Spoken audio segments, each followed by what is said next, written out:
Se levantará e se engrandecerá sobre tudo o que se chama Deus. Falará coisas incríveis contra o Deus dos deuses e será bem-sucedido, até que se cumpra a indignação, porque aquilo que está determinado será feito. Não terá respeito aos deuses de seus pais, nem ao Deus que as mulheres preferem, nem a qualquer Deus, porque se engrandecerá acima de tudo.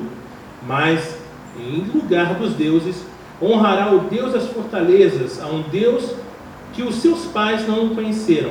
Honrará com ouro, com prata, com pedras preciosas e objetos de valor. Com o auxílio de um Deus estranho, atacará as mais poderosas fortalezas aos que o reconhecerem. Multiplicará a honra e o fará reinar sobre muitos e lhes repartirá a terra por um preço. No tempo do fim, o rei do sul lutará contra ele, e o rei do norte arremeterá contra ele com carros de guerra, cavaleiros e com muitos navios, e entrará nas suas terras, e as inundará e passará. Entrará também na terra gloriosa, e muitos sucumbirão, mas Edom, Moabe e as primícias dos filhos de Amon escaparão do seu poder. Estenderá a sua mão contra as terras, e nem mesmo a terra do Egito escapará. Tomará posse dos tesouros do ouro e da prata e de todas as coisas preciosas do Egito. Os líbios e os etíopes o seguirão, mas será perturbado por rumores vindo do Oriente e do Norte, e sairá grande furor para destruir e exterminar muitos. Armará as suas tendas palacianas entre o mar e o glorioso Monte Santo, mas chegará ao seu fim e não haverá quem o socorra. É incrível porque o início desse texto até o final, 99% é apenas más notícias, notícias ruins. Você não ouviu aqui nada de bom que iria acontecer com a terra, só notícias ruins. Apenas o último parágrafo é que fala que chegará ao seu fim e não haverá quem o socorra.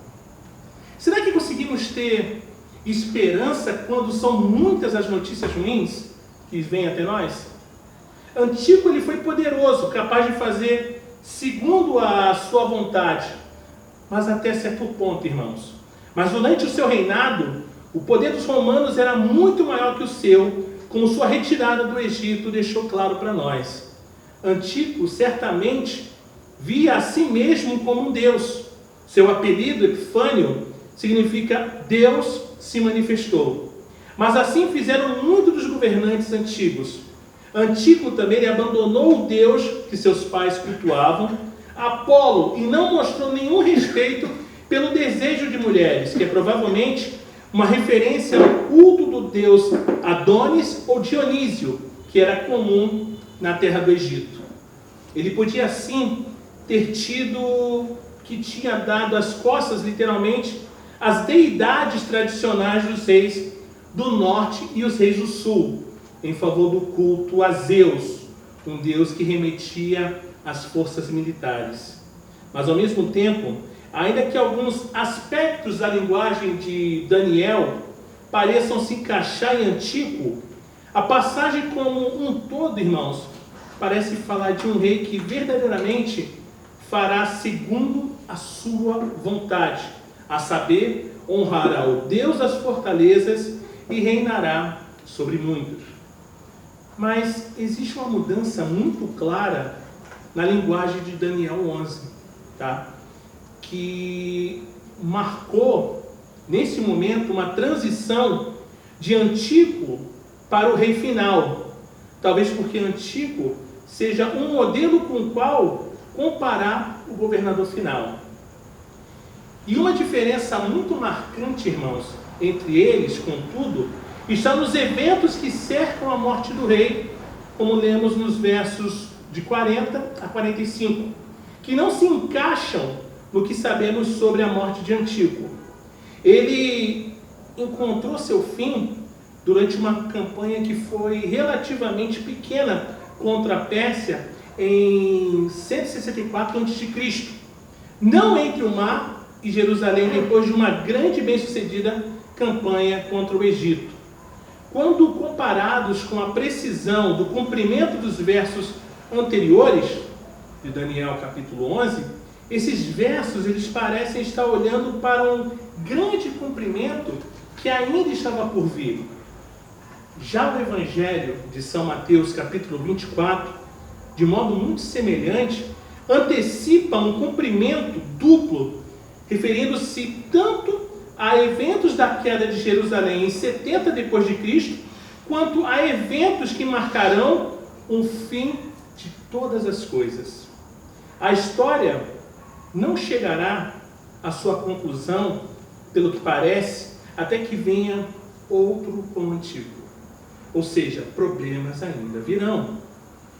O que essa profecia de Daniel sobre a vinda dos dias sombrios de Antíoco IV e dos outros grande Antíoco ainda por vir tem a dizer para Daniel e para nós, irmãos?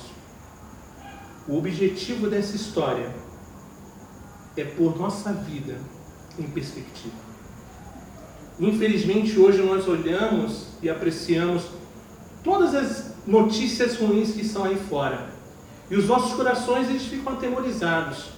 Mas precisamos pôr a nossa vida pela perspectiva de Cristo. Pela perspectiva, como falamos hoje à tarde, no final da tarde, na perspectiva bíblica. E não na nossa perspectiva. Daniel ele está conturbado pelas dificuldades reais de seus dias. O Senhor responde anunciando que há tempos de ainda maiores tribulações que ainda iriam por vir. Imagina, Daniel perturbado, conturbado com tudo, e ouvindo o Senhor: meu filho, dias ruins ainda virão. Dias ruins ainda virão. Estamos conturbados pelos problemas que enfrentamos, irmãos. Mas eu quero te dizer alguma coisa. Se anime-se. Os problemas podem facilmente piorar. Puxa, pastor, mas que palavra, mas é. Fique animado, porque esse problema amanhã é pequenininho. Virão outros piores. Tá? De fato, nem precisamos ter que esperar pela vida do anticristo final para encontrar maiores aflições que as nossas. Existem crentes, irmãos, em muitas partes desse mundo que estão passando por perseguições, morte, por lutas e estão perseverando. Nós não vemos os portais da igreja perseguida dizendo que eles estão murmurando, reclamando. Não, o que eles estão pedindo é: por favor, orem por nós. Por favor, não se esqueçam de orar por nós. Nós estamos aqui perseverando em anunciar o Evangelho. Não se esqueçam de nós. Esses que tiveram famílias sequestradas, que foram escravizados, estão ali perseverando e não estão murmurando ou reclamando. Mas todo e qualquer problema que se levanta contra nós reclamamos, nós murmuramos. Mesmo hoje, irmãos, existem crentes cuja fidelidade os faz perder a vida pela espada ou pelo fogo. E se isso é verdade, então do que realmente podemos reclamar? O que a gente tem direito de reclamar, irmãos? Daniel 11 não quer simplesmente nos fazer sentir vergonha por nossas murmurações, porque os outros crentes estão fielmente suportando provas bem piores que as nossas, pelas quais tantos nós amarguramos.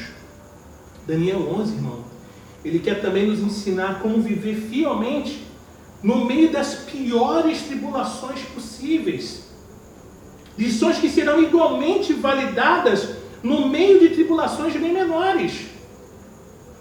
As lições de Daniel 11 podem ser resumidas na forma de 4 imperativos que, embora não estejam explicitamente nesse texto, resumem sua mensagem. Eu quero compartilhar esses 4 pontos nessa noite. Irmãos, creiam. Irmãos, resistam. Irmãos, ensinem. Irmãos, orem. Primeiro, somos chamados a crer. Daniel 11 são aqueles que conhecem seu Deus, que serão fortes e ativos. Verso 32. Mas o povo que conhece o seu Deus se tornará forte e ativo. Nós conhecemos a Deus, irmãos? Você conhece a Deus? Então você é forte e ativo.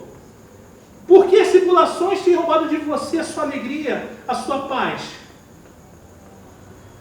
A fé no poder do soberano Senhor, como está claramente mostrado aqui em Daniel, é o fundamento e a base para toda a nossa esperança e toda a nossa atividade para Deus. A história, irmãos, não é a junção de coincidências aleatórias, arrastadas ou levadas pelo vento, nem um mero acúmulo de lutas entre papas e reis mortos, envolvendo homens bons por nada e dificilmente alguma mulher. Pelo contrário, é o registro da obra das mãos de Deus realizando seus propósitos soberanos nas vidas dos homens e mulheres em todas as eras. Isso é a história do Senhor na sua vida. Você acredita nisso? É o fundamento de tudo mais, irmãos.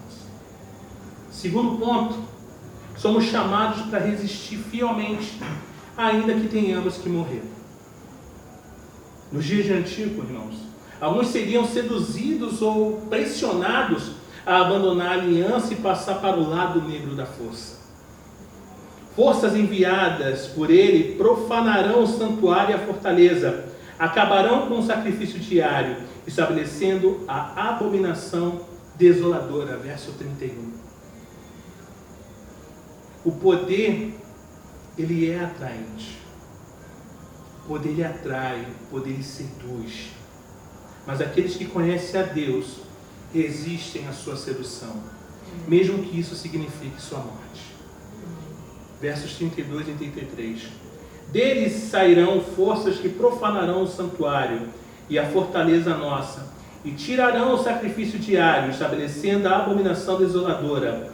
Aos violadores da aliança, ele com lisonjas perverterá, mas o povo que conhece ao seu Deus se tornará forte e ativo.